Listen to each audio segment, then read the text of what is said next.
Harper Audio presents The Hero's Welcome by Louisa Young. Read by Dan Stevens.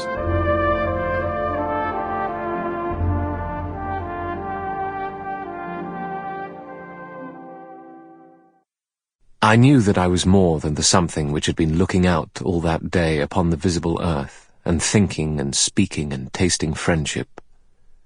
Somewhere close at hand in that rosy thicket, or far off beyond the ribs of sunset, I was gathered up with an immortal company, where I and poet and lover and flower and cloud and star were equals, as all the little leaves were equal, ruffling before the gusts, or sleeping and carved out of the silentness. And in that company I learned that I am something which no fortune can touch, whether I be soon to die or long years away. Things will happen which will trample and pierce, but I shall go on, something that is here and there like the wind, something unconquerable, something not to be separated from the dark earth and the light sky, a strong citizen of infinity and eternity. The confidence and ease had become a deep joy. I knew that I could not do without the infinite, nor the infinite without me. The Style, from Light and Twilight by Edward Thomas. It has taken some 10 years for my blood to recover. From Goodbye to All That by Robert Graves.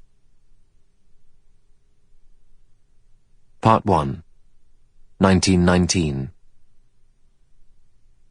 Chapter 1. London, March 1919. Riley Purefoy did not think very much about the war.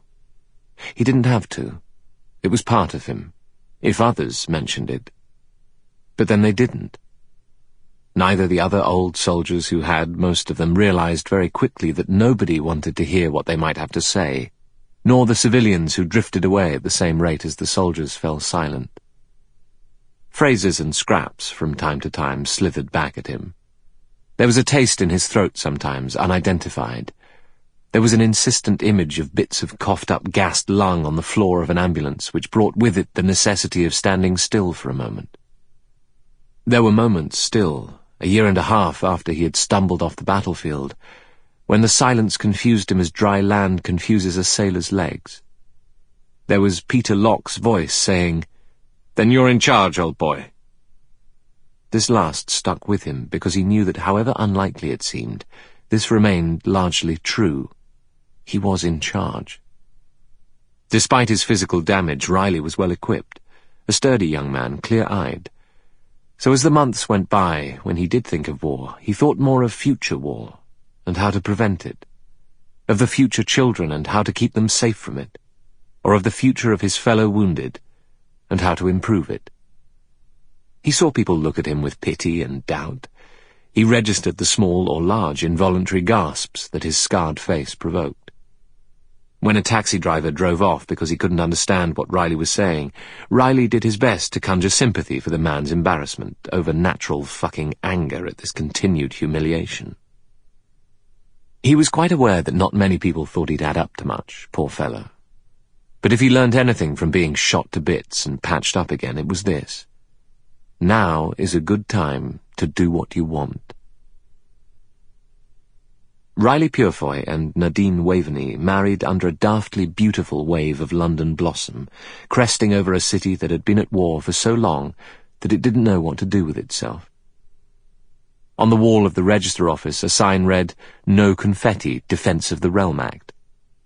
The flying blossom storm took no notice of that. Dizzying eddies of it on the spring breeze and mad sugar-pink drifts accumulating against the damp Chelsea curbstones.